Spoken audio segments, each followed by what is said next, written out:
तर नमस्कार मित्रांनो, आज चाललो होतो आपण मम्मीचा आणि पप्पाचा ॲनिव्हर्सरी बड्डे साजरा करणार होतो. काय जात आता दीदीला पिकअप केलं काय म्हणलं केक घ्यावं. आता जावं केक बिक घेतला.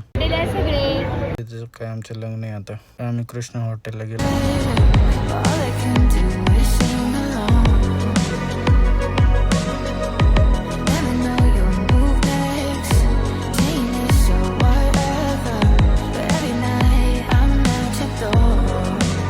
हॅलो गाईज, कसे आहेत?